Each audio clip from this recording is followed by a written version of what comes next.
함께 나누실 말씀은 구약성경 열왕기상 2장 10절에서 12절까지의 말씀입니다. 구약성경 511페이지에 있습니다. 열왕기상 2장 10절에서 12절까지의 말씀입니다. 구약성경 511페이지에 있습니다. 찾으셨으면 구약성경 511페이지 열왕기상 2장 10절에서 12절까지의 말씀을 천천히 같이 읽겠습니다. 다윗이 그의 조상들과 함께 누워 다윗성에 장사되니 다윗이 이스라엘 왕이 된 지 40년이라 헤브론에서 7년 동안 다스렸고 예루살렘에서 33년 동안 다스렸도다. 솔로몬이 그의 아버지 다윗의 왕위에 앉으니 그의 나라가 심히 견고하니라. 아멘.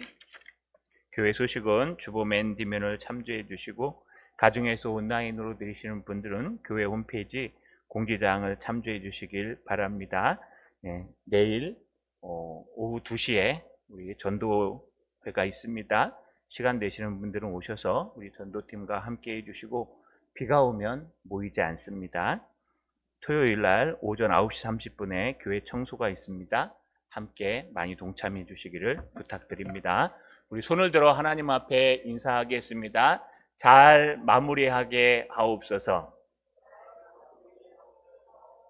좌우로 인사합시다. 하나님께 다 기록됩니다.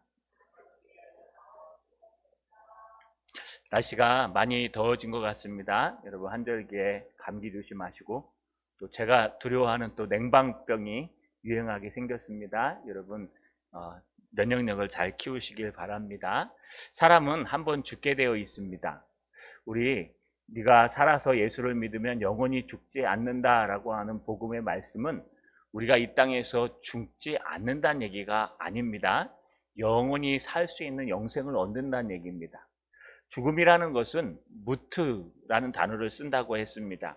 무트라는 히브리어 죽음의 뜻은요, 분리되다 이런 뜻입니다. 무엇이 분리되냐? 육체와 영혼이 서로 분리되는 것이 죽음이라고 했습니다. 성경에는요, 두 가지 죽음을 얘기합니다. 하나의 죽음은 육체와 영혼이 분리되는 무트의 죽음이고 또 하나의 죽음은 우리가 하나님과 분리되는 영적인 죽음입니다. 그래서 천국 가지 못하고 지옥에 떨어지는 사람들은 영원한 죽음으로 하나님과 분리되는 것입니다. 요한계시록에는 두 번째 죽음을 죽지 않는다라고 얘기했는데 그것이 무엇이냐? 우리 예수 믿는 사람들은 첫 번째 죽음은 인간의 한계라 어쩔 수 없이 죽지만 하나님과 떨어지는 일은 절대로 없다는 두 번째 죽음은 죽지 않는다는 얘기고요. 또 궁극적으로 얘기하면 주님이 재림하실 때 우리 모두가 영생의 부활로 일어나서 영원히 살기 때문에 우리는 큰 여정을 볼 때 죽지 않는다. 네가 살아서 나를 믿으면 영원히 죽지 아니하리라 라고 하는 말씀이 영생이라는 것이 그런 것임을 알 수가 있습니다. 오늘 어쩔 수 없이 죽은 한 유명한 왕을 소개하려고 합니다. 바로 다윗 왕입니다. 죽음이 끝일까요? 그렇지 않습니다. 어떻게 죽냐가 굉장히 중요합니다. 말씀을 통해서 우리가 죽음을 준비한다? 그러면 좀 무섭게 들릴지 모르지만 늘 죽을 준비를 하는 저 여러분 되시길 주님의 이름으로 간절히 소망합니다. 따라 읽겠습니다. 다윗은 부와 존귀를 누리다 죽었다. 한 번 더요. 다윗은 부와 존귀를 누리다 죽었다. 다윗이요 드디어 죽습니다. 오늘 본문 열왕기상 2장 10절에 보시면 다윗이 그의 조상들과 함께 누워 다윗성에 장사되니 라고 되어 있습니다. 여기 함께 누워라는 뜻은 원래 개역 한글에서는 누워 자서 이렇게 표현합니다. 다시 말하면 샤브라는 히브리어를 쓰는데 이건 쉬다 눕다라는 표현을 씁니다. 구약에 보면은요 죽음에 대해서 잔다라고 하는 단어를 씁니다. 그래서 죽음은 우리 영혼이 육체가 이 땅에 들어가서 잠시 자는 기간을 죽음이라 표현한다라고 할 수도 있습니다. 그런데 요게 이단에서요 잘못 쓰이면요, 여러분, 우리가 주님 재림하실 때까지 우리는 땅속에서 자고 있어야 돼 라고 착각할 수 있습니다. 그렇지 않습니다. 우리는요 죽으면 육체와 영혼이 무트 분리되어서, 육체는 땅에 흙으로 돌아가서 흙 속에서 쉬고, 영혼은 낙원에 주님과 함께 올라갑니다. 그래서 예수님 십자가에 달려 돌아가실 때 한쪽 편에 있는 강도가요 뭐라고 얘기합니까? 주님, 나는 주님을 압니다 라고 고백했을 때 예수님께서 네가 오늘 나와 함께 낙원에 있으리라 라고 표현하셨습니다. 다시 말해서 우리는 죽으면요, 언제 죽든 주님이 재림하여 오시기 전에 죽으면 우리 육체와 영혼이 분리되어서 육체는 땅으로 돌아가고 영혼은 저 낙원에, 완전한 천국은 아닙니다. 주님 재림하셔야 완전한 천국이 오기 때문에 낙원에 올라가서 주님 재림하실 때 같이 내려오게 돼 있습니다. 그래서 낙원에 올라간다는 뜻입니다. 그런데 구약 사람들은 주님이 재림하시는 개념이 없습니다. 구약 사람들은 주님이 한 번 오시면 다 끝나는 겁니다. 메시아가. 근데 신약 사람들은요, 메시아가 이미 왔는데 끝난 게 아니라 메시아가 다시 십자가에 달려 죽으시고 장사한 지 사흘 만에 부활하셔서 승천하시고 재림을 준비하고 계신다는 걸 구약 사람들은 거의 잘 몰랐습니다. 그래서 메시아가 오시면 이 땅이 끝나겠구나. 그렇다면 메시아가 오실 때까지 우리는 뭐하고 있느냐? 죽은 사람들은 자고 있는 겁니다. 구약을 그대로 인용하면 이단이 됩니다. 여러분, 이렇게 구약 사람들은요 죽은 사람을 잔다, 무덤에서 잠시 잠자고 있다 라고 표현하는 겁니다. 근데 누가 죽었습니까? 다윗이 죽었습니다. 여러분, 다윗은 여러분 잘 알다시피 예수님 하나님의 나라의 위대한 왕이었습니다. 절대로 다윗은 안 죽을 것 같은 그런 하나님이 쓰시는 큰 왕이었고, 무엇을 하든지 하나님께서는 다윗 때문에 용서하시고 다윗처럼 되면 좋겠다, 내 마음에 합한다자 라고 얘기할 정도로 다윗은 위대한 왕이었습니다. 그럼에도 불구하고 다윗도 세월은 막지 못했습니다. 우리 누구나 다 죽습니다. 칼빈도 죽었고요. 그 유명한 사람들 다 죽었습니다. 그가 살아있다면 우리는 아마 그가 믿는 신앙을 믿을 겁니다. 그러나 그 모두는 다 이 땅에서 영생한 사람은 단 한 명도 없습니다. 여전히 영생할 수 있다고 하는 이단들도 있죠. 여러분, 아무리 봐도 그건 거짓말입니다. 우리는 틀림없이 죽게 되어 있습니다. 다윗이 죽어서 어떻게 됐을까요? 다윗성에 장사되었다라고 하면서 한 단락을 마칩니다. 여러분, 다윗성에 장사됐다. 다윗성은 예루살렘 성을 다윗성이라고 합니다. 이 다윗성은요 원래 여부스 사람들이 시온산에 세운 성이었습니다. 근데 다윗이요, 이 다윗 여부스 사람에게서 시온산성을 빼어서 그것을 다윗성이라고 이름 지었고요, 나중에 후대 사람들이 이 다윗성을 갖다 다시 재건축하면서 넓혀가지고 예루살렘 성을 만든 겁니다. 그러니까요, 원래 다윗성이 시온성이었고 시온성 다윗성이 나중에 재증축해서 예루살렘 성, 지금 얘기하는 여러분 예루살렘이 된 겁니다. 근데 나중에 후대에 가보니까요, 이 다윗의 묘실을 찾지 못했습니다. 분명히 다윗성 안에다 장사 지낸 바 되었다 했는데, 다윗성 안에 이 다윗의 동굴, 그 당시에는 죽으면 이렇게 동굴에다 쌓아놓으니까요, 다윗의 동굴에 쌓아놓은 흔적이 없습니다. 그래서 아직도 다윗성 안에서 다윗의 여러분 무덤을 정확하게 지적할 수 없다고 얘기합니다. 예, 아마 유튜브에 보시면 유언비어들이 많이 난무할 겁니다.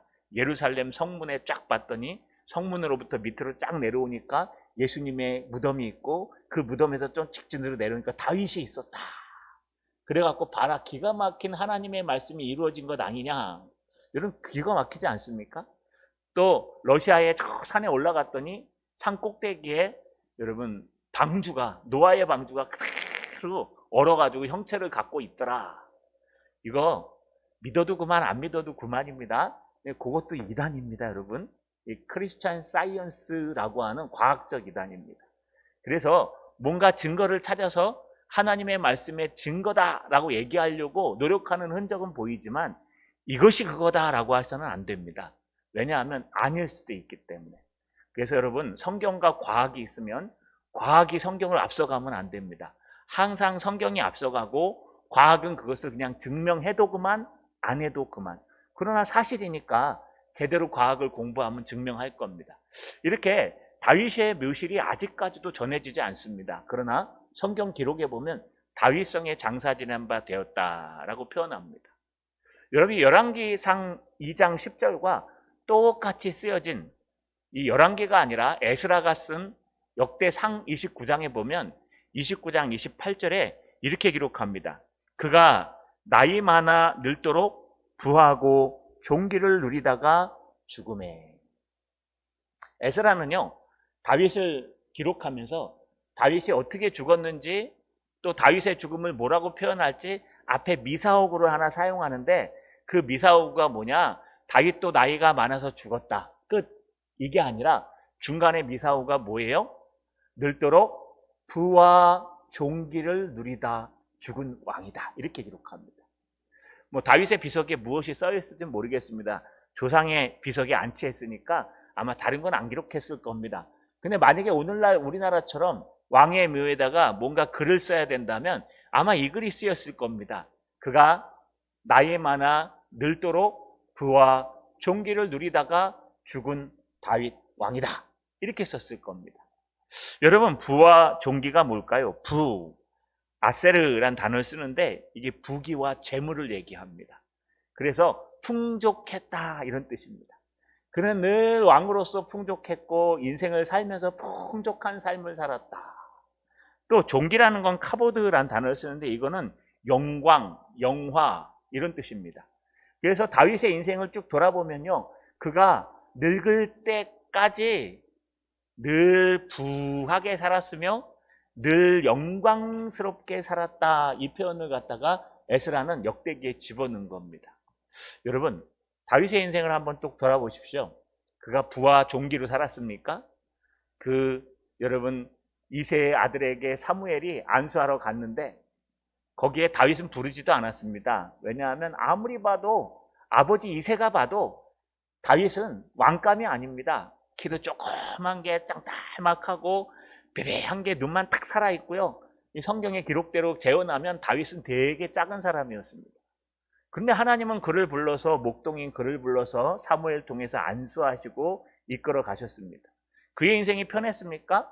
골리앗을 때려잡는 영광은 얻었지만 결국 그는요, 사울에게 질투를 당해서 약 10년에서 15년 동안 도망 다녀야 됐습니다. 도망해서 끝났을까요? 적군인 저 블레셋에 넘어갔다가 아군과 함께 싸울 뻔했던 동족 상잔을 일으킬 뻔했던 실수도 합니다. 그는요, 수도 없이 인생을 험하고 힘들고 또 괴롭게 산 모든 흔적이 있는데 에스라는 좋은 면만 딱 뽑았을까요? 그렇지 않습니다. 에스라가 얘기한 것은 하나님 입장에서 얘기하는 겁니다.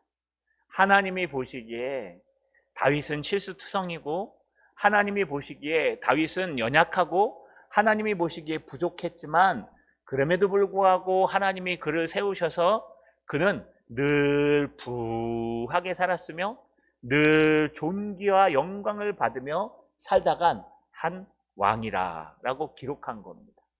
여러분, 어떤 사람이 인생을 살다 가면요, 뒤에 사람들이 그를 뭐라고 부르는지 아십니까? 아마 그 나름대로의 생각을 이야기할 겁니다. 아, 누구누구 집사님, 그 집사님은 이렇게 살다 가셨어. 아, 누구누구 권사님, 그 권사님은 이렇게 살다 가셨어. 누구누구 목사님은 이렇게 목회하다 가셨어. 이게 여러분 명언이 끝나는 것 같지만 이게 사람들도 평가하게 되어 있습니다. 그런데 그거보다 더 무서운 건 하나님이 평가하신다는 거예요. 하나님이 저 인생은 늘 고난과 여건과 어려움 속에 살다 그냥 끝나갔네? 라고 얘기할 수도 있고, 하나님이 보시기에 다윗은 부와 종기를 누리다가 늙음하게 하나님이 부르셔서 가신 하나님의 부와 종기를 누린 왕이었다라고 기록할 수 있다는 겁니다. 여러분 어떻게 기록되시겠습니까? 하나님이 여러분을 보시면 뭐라고 기록하실까요?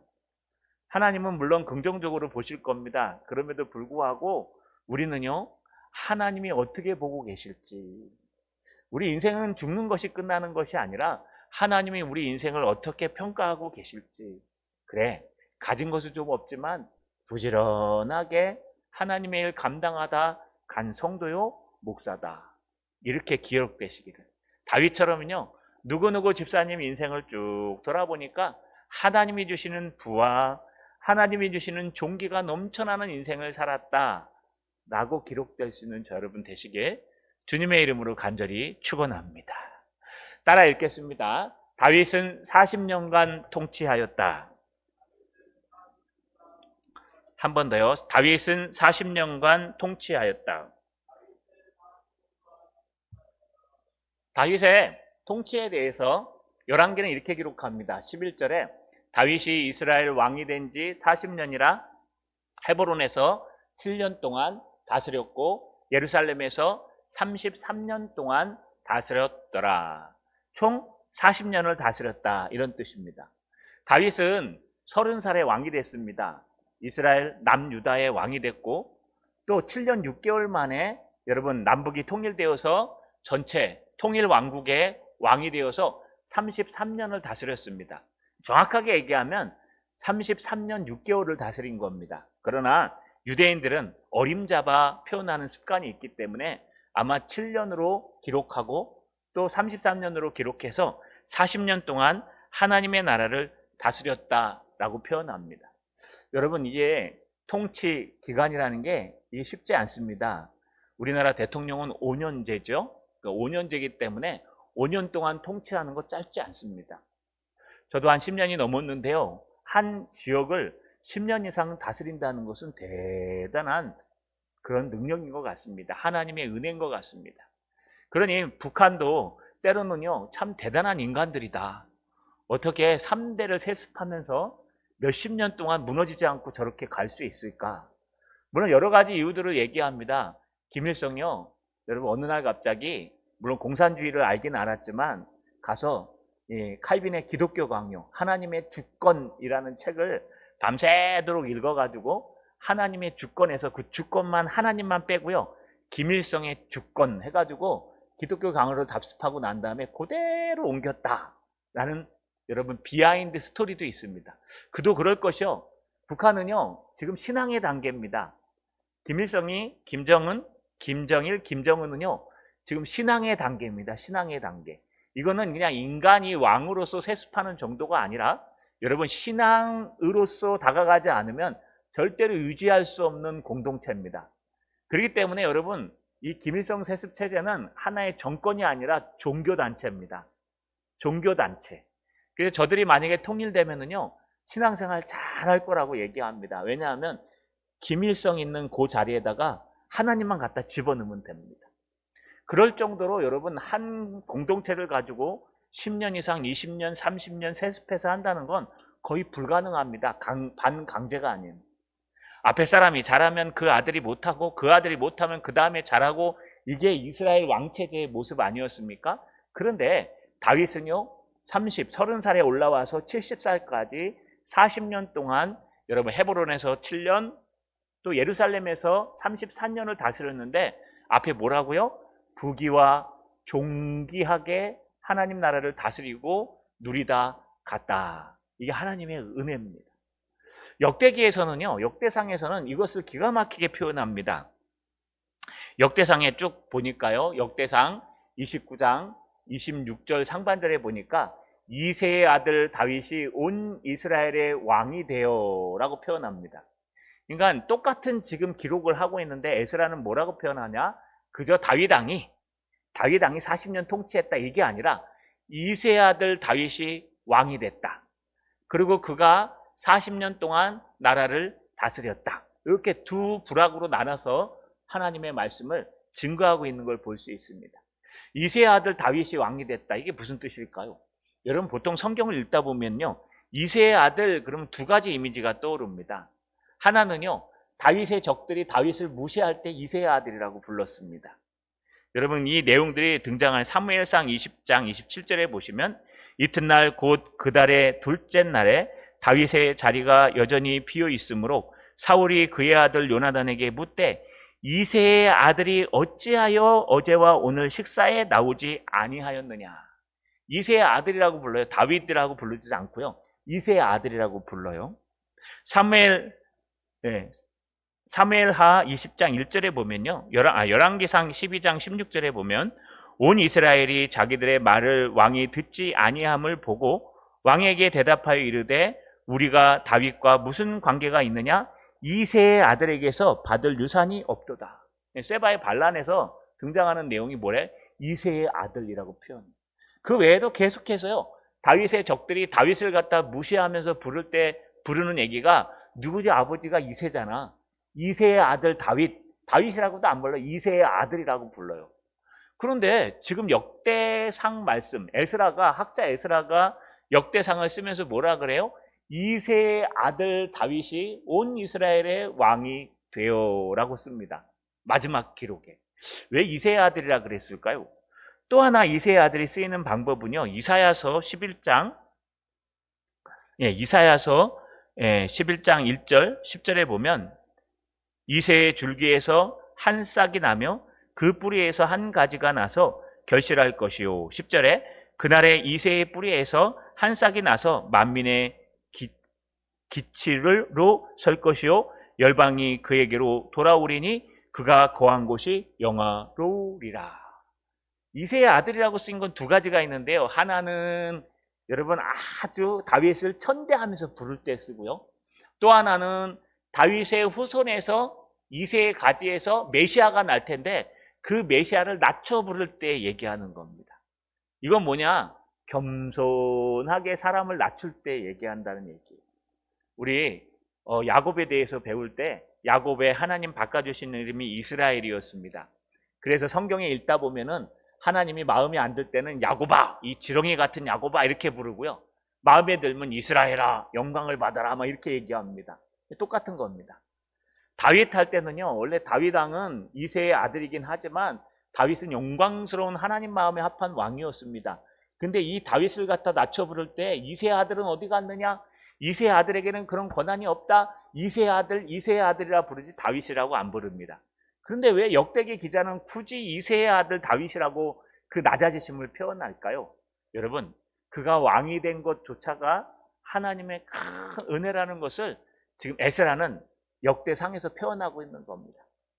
원래 다윗은 세상적으로 보면 왕이 될 만한 그릇이 아니라는 거예요.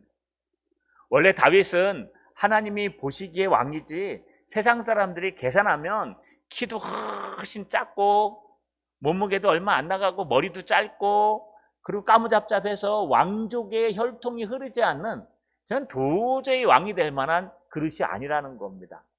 아니 아버지 이새조차도 사무엘이 기름 부러 온다는데 그를 부르지 않을 정도로 정말 볼품없는 그런 사람이 바로 이새의 아들 다윗이었습니다. 그런데 하나님께서 그를 왕으로 세우셔서 부귀와 존귀를 누리게 하셨더라. 이게 하나님의 방법입니다. 여러분 중요한 게 있습니다. 하나님께서는요 부르시고 세우시는데 정말 자격이 되고 준비되고 뭔가 된 사람 부르는 게 아닙니다. 정말 부족하고 힘없고 저 사람이 할 수 있을까? 그런데 하나님을 붙들어요. 그러면 가능한 겁니다. 여기서부터 나온 게 뭐냐 하면 이새의 뿌리에서 한 왕이 나올 텐데 기묘자라 묘사라 전능의 하나님이라 영광의 왕이시라 평화의 왕이시라. 누구요? 예수님이 이새의 뿌리에서 나옵니다. 그런데 이 예수님에 대해서 쭉 기록할 때 우리 공간복음에 뭐라 그랬습니까? 자랑할 것이 아무것도 없다고 이사야가 예언한 대로 예수님이 나사렛에서 복음을 전하다가요 잡혀서 이 언덕으로 끌려가서 낭떠러지에서 떨어뜨리려고 그랬습니다. 근데 예수님께서 어느 순간에 군중 속으로 쏙 들어가니까요 찾지 못했다라고 할 정도로 예수님이 볼품없는 모습을 가지고 태어나신 분임을 알 수가 있습니다. 그냥 겸손하게 태어나셔서 겸손의 왕으로 하나님의 나라를 다스렸다는 것.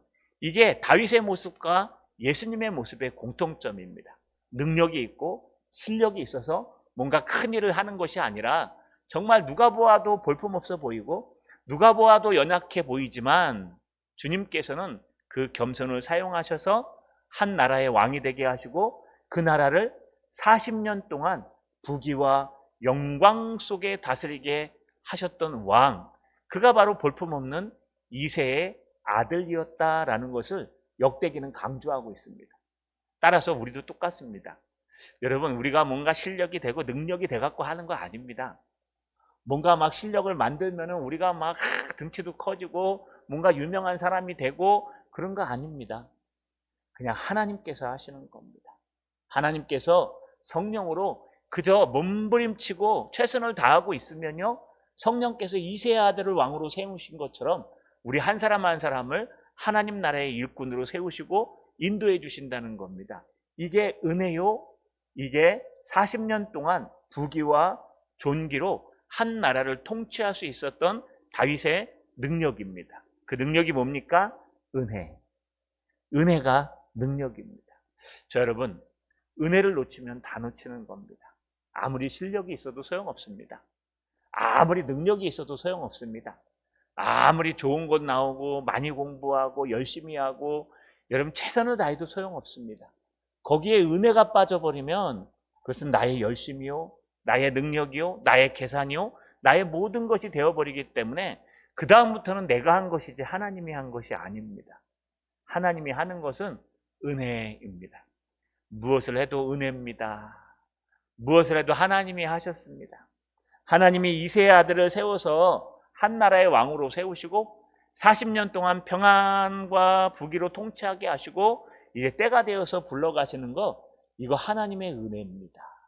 40년간 통치는요, 하나님의 은혜입니다. 자, 여러분, 우리도 은혜를 놓치지 맙시다. 열심히 하는 거 좋습니다. 그러나 은혜를 가지고 열심히 하셔야 됩니다.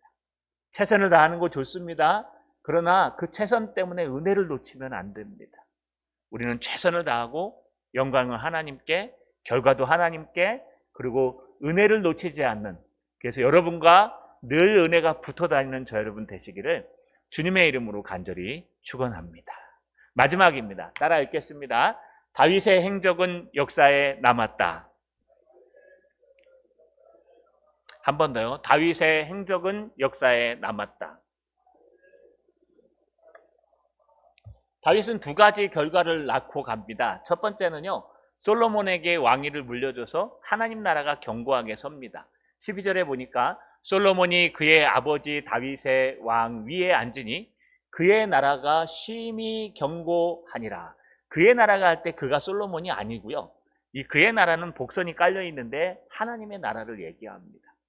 하나님의 나라, 하나님의 왕국이 점점 더 견고하게 세워져 갔다라고 성경은 기록합니다. 이 견고하게라는 히브리어 원문의 뜻은요, 쿤이라고 읽는데, 이 쿤이란 단어는요, 세워지다, 견고하게 서다, 확고하게 서다 이런 뜻이에요. 수동태가 쓰여서요. 그래서 솔로몬이 세웠다 이런 뜻이 아니라 하나님이 견고하게 세워져 가게 만드셨다. 누군가 도와서 이 솔로몬의 나라, 하나님의 나라를 견고하게 세웠다는 겁니다. 물론 앞에 읽어보시면요, 여러분 솔로몬이 한 일들이 있습니다. 다윗이 마지막 죽으면서 두 가지를 유언했죠. 첫 번째는 하나님의 나라를 놓치지 마라. 결국 하나님을 붙들어라. 좌로나 우로나 치우치지 말고 모든 은혜가 하나님으로부터 나오니까 하나님 붙들어라.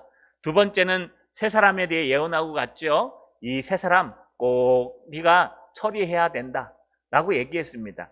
아마 그것을 다 처리한 것으로 보입니다. 그래서 견고하게 졌다 해도 틀리진 않습니다. 그러나 그런 뜻보다는요, 하나님께서 하나님의 말씀대로 어린 솔로몬, 부족한 솔로몬, 그래서 오죽하면 여러분 그의 형 아도니아가 넌 안 돼. 장자인 내가 괜찮아. 성품도 좋고 키도 크고 능력도 있고 요압 장군도 나를 따르고 모든 왕들이 나를 따르니까 내가 맞아. 솔로몬, 너는 다윗이 고민하는 것처럼 너는 너무 어려서 안 돼. 아직 왕이 될 만한 그런 성숙하지 못해서 안 돼. 라고 했던 솔로몬을 하나님은 이새의 아들 다윗을 세운 것처럼 솔로몬을 세우시고 솔로몬이 말씀대로 쓰니까 그 다음부터 하나님의 은혜가 역사해서요, 하나님의 나라가 심히 큰 견고하게 세워져 갔더라. 솔로몬이 세웠으면은요, 이 여러분 능동태 수동태 아시죠? 우리 영어 할 때 많이 배우셨을 겁니다. 능동태는 뭐냐 하면 내가 하는 겁니다. 수동태는 뭐냐 하면 남이 해주는 겁니다. 그래서 능동태, 내가 오늘 밥을 먹었다. 수동태, 내가 오늘 밥을 먹게 되었다. 먹여줬다. 이렇게 내가 한 것은 능동태고요. 남이 해준 건 수동태라고 합니다. 오늘 본문의 쿠는 수동태예요. 다시 말해서 솔로몬이 그의 아버지의 뒤를 이어 왕에 앉으니 그가 하나님의 나라를 심히 견고하게 해갔다 이런 뜻이 아니고요. 솔로몬이 그의 아버지 다윗의 왕위를 이어 앉으니 하나님께서 그의 나라, 하나님의 나라를 심히 견고하게 세워져 가게 하셨더라라고 표현하는 겁니다. 하나님이 하신 겁니다. 여러분, 한 공동체를 세우고 든든하게 하는 건 하나님이 하시는 겁니다. 우리는 늘 은혜를 놓치지 않고 부귀와 존귀함으로 주님을 붙들다 보면 하나님이 견고히 세워가는 겁니다. 이게 첫 번째 다윗의 업적입니다. 왕위를 잘 물려주어서 하나님 나라가 견고하게 선 것. 두 번째 업적이 등장하는데 이건 역대상 29장 29절 상반절과 하반절에 30절 사이에 등장합니다. 다윗 왕의 행적은 처음부터 끝까지 선지자 사무엘의 글과 선지자 나단의 글과 선지자 갓의 글에 다 기록되고 또 그의 왕된 일과 그의 권세와 그의 이스라엘과 온 세상의 모든 나라의 지난 날의 역사가 다 기록되어 있느니라. 누가 썼게요? 여러분, 역대상을 쓴 에스라가 쓴 겁니다. 에스라가 지금 열심히 글을 쓰는데 내가 이 글을 어디서 찾아서 다윗에 대해 쓰느냐? 지금 사무엘, 나단, 갓 선지자로 통해서 지금 그 역사들을 다 알고 있어서 이 글을 남기는 거다. 다윗에 관한 모든 일들은 사무엘, 나단, 갓 선지자의 책들에 다 기록되어 있느니라 라고 글을 남긴 겁니다.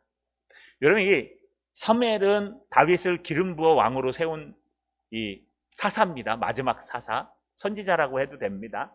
나단은 여러분 잘 알다시피 다윗이 범죄했을 때 그를 지적하고 여러분 회개하게 만든 선지자였습니다.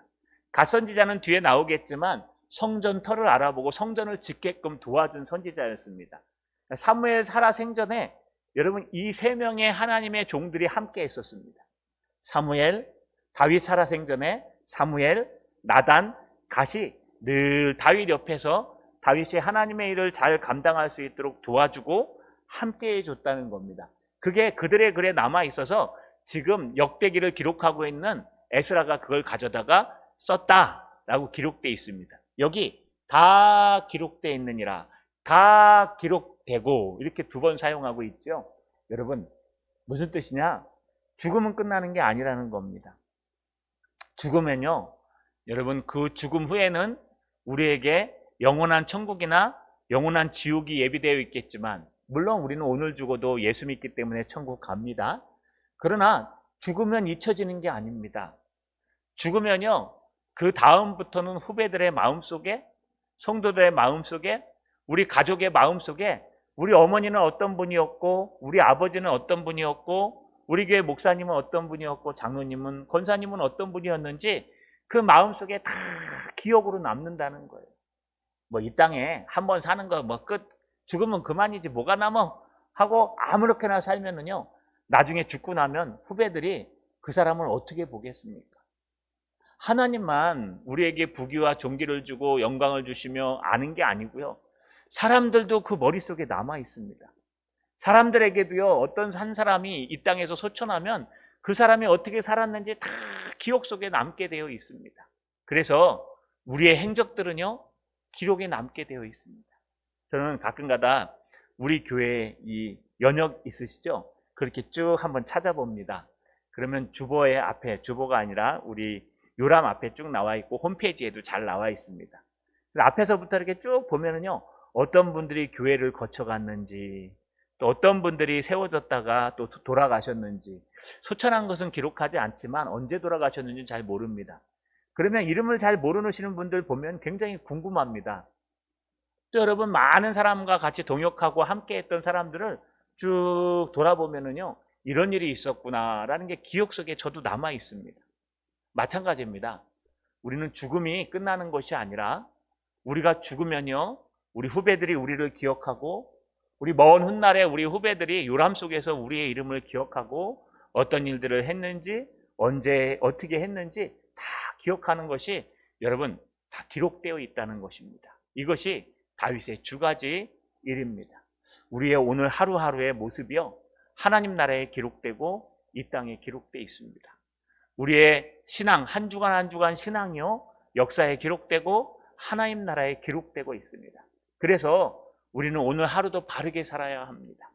좀 손해보더라도, 좀 무시당하고 짓밟히더라도, 좀 세상에 나가서 힘들고 어렵더라도 우리는요, 하나님 앞에서 바르게 사는 게 굉장히 중요합니다. 왜냐하면 하나님께서 기억하시고 세상에서 기억해 준다는 거, 여러분, 이것이 죽음의 모습입니다. 말씀을 마치겠습니다. 오늘날에도요, 이스라엘에 가보시면 요즘 팔레스타인 이스라엘 전쟁 때문에 뉴스에도 막 국기가 막 등장하죠. 위아래 파란색으로 되어 있고 중간에 삼각형 두 개 딱 엮여 놓잖아요. 그 다윗의 별입니다. 유대인들은 지금도 다윗과 같은 메시아가 오시리라 하고 기다리고 있는 겁니다. 우리는 예수님께서 그 메시아다라고 믿는 거고요. 유대인들은 그 메시아가 아직 안 왔다. 그럼 예수가 온 거 어떡하냐? 선지자일 뿐이다. 그건 메시아가 아니라 선지자라 와서 사역하다가 순교, 십자가에서 순교하고 죽은 사람이다. 물론 그 제자들이 그 시체를 훔쳐가갖고 부활했다고 하는 거지, 그 메시아가 아니다. 메시아가 올 거다. 그래서 지금도 다윗의 별을 그려놓고 유대인들은 메시아를 기다립니다. 그러나 우리는 이미 예수가 이 땅에 오셨습니다. 그 정도로 유대인들은 다윗 하면은요, 메시아의 표상이요, 굉장한 왕, 부귀와 존귀를 누리는 왕의 표상입니다. 그 다윗의 마지막이 어떻습니까? 오늘 본문에서 살펴본 것처럼 다윗도 어쩔 수 없이 죽습니다. 다윗이 은혜로운 것은 하나님이 이새의 아들인 다윗을 세우셨고 그와 늘 동행하셔서 40년 동안 통치할 수 있도록 은혜를 주셨고, 또 그가 마지막 죽을 때 잘 인계인수해서 솔로몬이 왕이 되게 해서 견고하게 세우고 자기의 모든 행적이 기록에 남길 수 있었다는 것, 이게 다윗의 인생의 전부입니다. 그러나 중요한 것은 하나님이 세우신 것, 다윗은요, 하나님이 보시기에 부귀와 종기 속에 늙어가다가 죽은 영광스러운 왕이라는 겁니다. 자, 여러분, 우리 모두 죽습니다. 언젠간 죽음을 피할 수 있는 사람은 아무도 없습니다. 여러분, 인생을 어떻게 살았다고 말씀하시겠습니까? 때로는 힘들고 어렵고 죽고 싶을 정도로 괴로울 수 있습니다. 때로는 잘 되고 이런 날들이 좀 오래 갔으면 좋겠다라는 생각도 듭니다. 그러나 그건 우리의 평가입니다. 하나님이 과연 에스라와 같은 사람에 의해서 여러분을 쓴다면 어떻게 쓸까요? 이거 우리가 옛날에 묘비명에 뭐라고 썼으면 좋겠습니까? 라고 물어보는 것과 똑같습니다. 여러분, 묘비명에는 신앙의 이름으로 뭐라고 적혀 있었으면 좋겠습니까? 이 험한 세상 속에 오직 예수 그리스도를 붙들고 살다간 위대한 한 성도? 그렇게 쓰이면 좋지 않겠습니까? 또 다윗처럼은요, 그 인생 속에서 하나님이 늘 지켜주셔서 부귀와 영광을 누리다간 하나님의 아름다운 성도.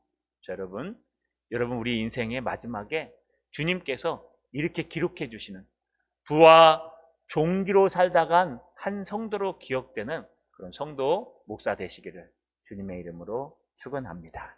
전능하신 아버지 하나님, 고맙고 감사합니다. 죽음은 아무도 피해갈 수 없는 사실입니다. 주님 재림하시지 않는 이상 우리 모두는 건강 때문에 또는 나이가 들어 노쇠해서 언젠간 죽게 되어 있습니다. 하나님, 그 죽음을 늘 준비하게 하여 주옵소서. 죽는 것이 끝이 아니라 죽는 것이 우리 인생의 또 다른 시작임을 꼭 기억하게 하셔서 하나님, 우리 인생을 돌아볼 때에 부와 존귀함으로 살다간 한 성도로 기록할 수 있는 참된 성도 목사 될 수 있도록 도와 주시옵소서. 예수님의 이름으로 기도하옵나이다. 아멘.